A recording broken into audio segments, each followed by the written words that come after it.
It's no secret Donald Trump will do anything to hold on to power. The post office has been a disaster for many, many decades. His latest strategy is to sabotage the United States Postal Service, courtesy of his hand-picked Postmaster General, Louis DeJoy.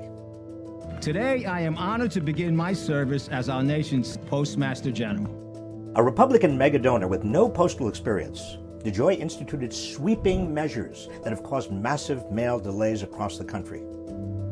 People are not happy about it, and they're taking the overtime. They're taking the machines, and now we're having staffing issues.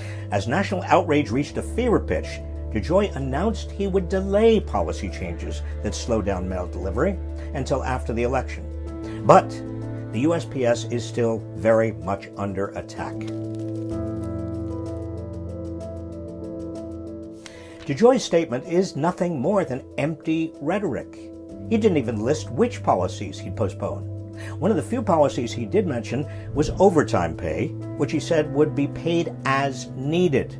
But guess who decides what's needed? He does. DeJoy also needs to repair the damage he's already done.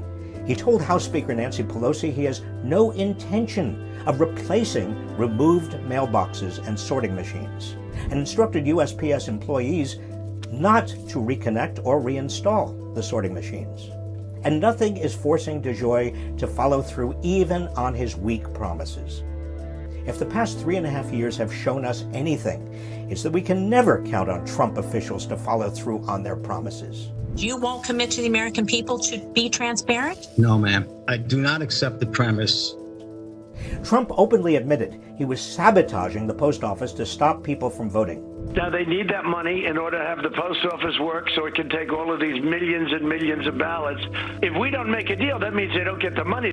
Now his political stooge, Postmaster General, is basically saying, trust me. Sorry, Mr. DeJoy, we don't trust you.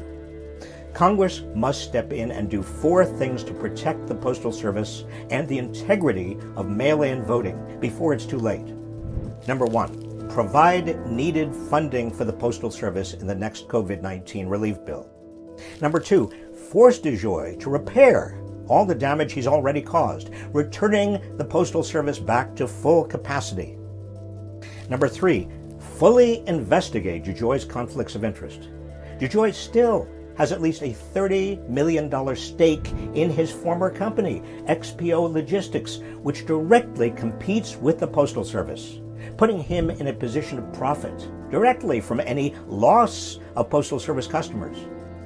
Number 4, pass legislation specifically blocking the Postal Service from instituting any changes that would slow mail delivery in the lead-up to November's election.